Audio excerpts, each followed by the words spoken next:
계속해서 이제 공수처 조사를 불응하게 되면은 공수처가 어떤 결정을 할까요? 어떻게 해야 된다고 보십니까? 계속해서 아마 한 일주일 정도 남아 있는 공수처 조사 기간 동안 이런 게 반복이 될 것 같고 계속해서 뭐 이제 구치소에 머무는 뭐 불응하는 그런 상황이 될 것 같은데 어떻게 보세요, 김지호 대변인? 공수처에서 윤석열 내란 소개하고 이상민 전 행안부 장관 두 명에 대해서 지금 수사를 하고 있잖아요. 네. 근데 지금 이상민 전 행안부 장관이 소방청장에게 MBC, 경향신문, 한겨레 등 그 언론사에 대한 그러한 단전 단수 네, 조치 명령을 했는데 네. 이것에 대해서 뭐 이렇다 할 수사가 진행된 게 없어 보여요. 이 부분에 대한 수사를 좀 하셨으면 좋겠고 만약에 직접적인 수사 이런 게 좀 어렵다면은 검찰 쪽에 이제 10일 구속 기간 동안 10일 10일 나눠서 수사를 하기로 했잖아요. 그럼 검찰에서 김용현 기소하는 과정에서 공소장을 보면 검찰에서 수사가 그래도 종합적으로 잘 진행됐으니까 뭐 빨리 검찰에 인계하는 것도 방법이라고 생각합니다. 그리고 이제 두 번째로는 그 어쨌든 뭐 공수처가 체포하는 데까지는 성공한 거 아닙니까? 근데 여기서 구속도 시켰죠, 뭐. 구속도 예. 시켰고 이 정도에서 또 인력이나 조직의 한계가 분명히 있는 건 맞잖아요. 그렇다면은 기소 과정에서 어떤 검찰의 어떤 능력이나 이런 수사력도 보여줄 겸 뭔가 좀 검찰과 협의해서 요건을 잘 좀 이끌어가는 그런 모습을 좀 보여줬으면 좋겠어요. 이게 이제 문제가 공수처는 이렇게 수사나 조사에 응하지 않는 경우는 강제 구인 이제 해가지고 와서 수사를 하게끔 할 수 있고 아니면 본인들이 가서 할 수도 있어요. 네.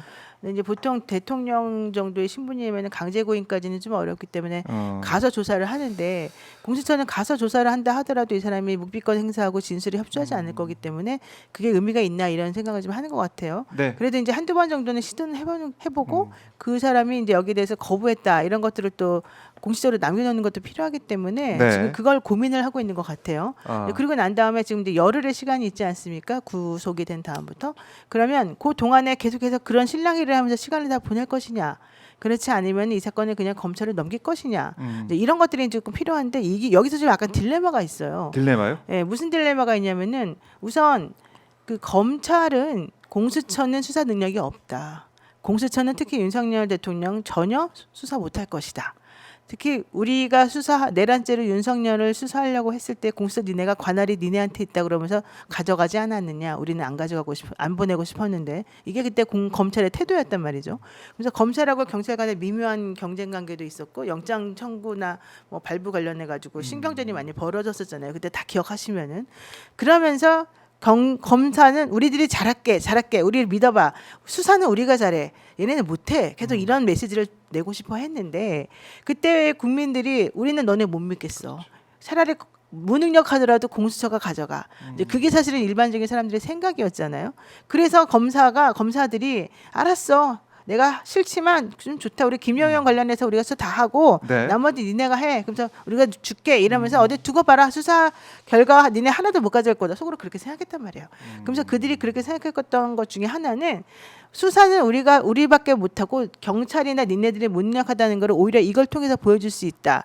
그렇기 때문에 그렇게 되면 결국은 검찰의 존재감만 더 부각이 되는 것이고 검찰의 능력이 필요하다라고 지금 다들 사람들이 인식하게 될 것이다. 이게 밑에 깔려 있는 생각이었는데 이번에 진짜 그렇게 되고 있어요.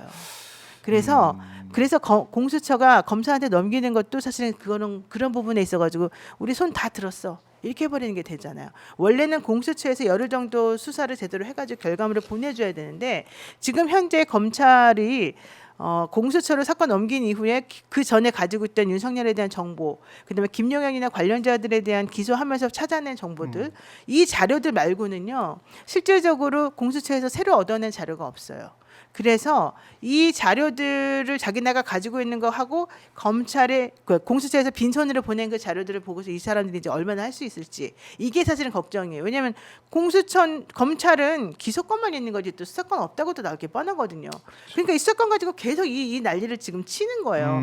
이제 이게 정말 황당무계한 거고 이렇게 되면 검찰은요 못하면 못하는 대로 아니 우린 하고 싶었는데 공수처가 아무것도 안 주는데 우리가 어떻게 할 수 있어 그런 이렇게 될 식으로. 수가 있고요. 예. 그다음에 검찰을 빨리 넘겨버리게 되면 지금 특검법이 통과가 안 된 상태이기 네. 때문에 실질적으로 이 내란죄에 관련된 특검이나 이런 건 제대로 작동되지 않은 상태에서 아예 기소를 빨리 해버릴 수가 있어요. 그렇게 되면 그게 바로 큰일 나는 거거든요. 그래서 이번에 최상목 대행이 그 민주당에서 야당들과 같이 협의해서 올린 그 법안 있잖아요. 여기에 대해서 거부권 행사하지 않고 빨리 진행하게끔 해주는 게 중요한 거예요. 아, 그런데 이게 기소해버리면 안 되기 때문에. 그 포인트가 있네요. 네, 이거 되게 중요한 부분이에요. 그래서 사실은 이제 지난주 금요일에 여야가 뭐 협의한다라고 한다 그래서 했는데 했죠. 결국 뭐 국민의힘에서는 뭐 그냥 낸 것 같아 제가 봤을 때. 국민의힘은 나는. 일부러 그런 거 아니 일부러. 국민의힘은 일부러 그런 거고 시간을 네. 일부러 끌어버린 거. 그러니까요. 그들은 항상 그죠? 그렇게 머리를 그런 식으로 쓰더라고요.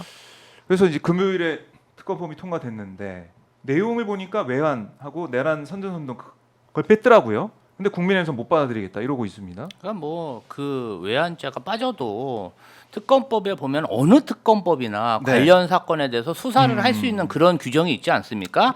그렇기 인지하는 때문에 거. 사실 인지 수사를 할 수 있기 때문에 큰 문제가 아닌데 네. 이제 그 부분을 또 국민의힘이 굉장히 지적하고 있습니다. 제가 볼 때는 그렇습니다. 국민의힘 입장에서는 네. 이번 내란 관련해 가지고 추경호 전 원내대표가 굉장히 깊숙이 관여된 것으로 그렇게 추정이 되는데 이에 대한 수사가 아주 미지네요. 밝혀진 것도 없고. 그래서 만약에 특검이 도입되면 추경호라든지 네. 또 국민의힘 많은 의원들이 이번 내란에 관련해서 간접적으로 알았거나 관여돼 있을 가능성이 매우 큽니다. 네. 그렇지 않으면 45명의 국민의힘 의원들이 그렇게 결사적으로 체포 과정에서 나서서 막았을 리가 없잖아요. 그러니까 그 부분에 대한 수사를 어떻게 하든 막기 위해서 검찰 공수처는 본인들이 좀 정치적으로 막을 수 있다고 생각하는데 특검은 못 막지 않습니까? 네. 그래서 그렇게 특검에 결사적으로 막고 있다 이렇게 생각하고요.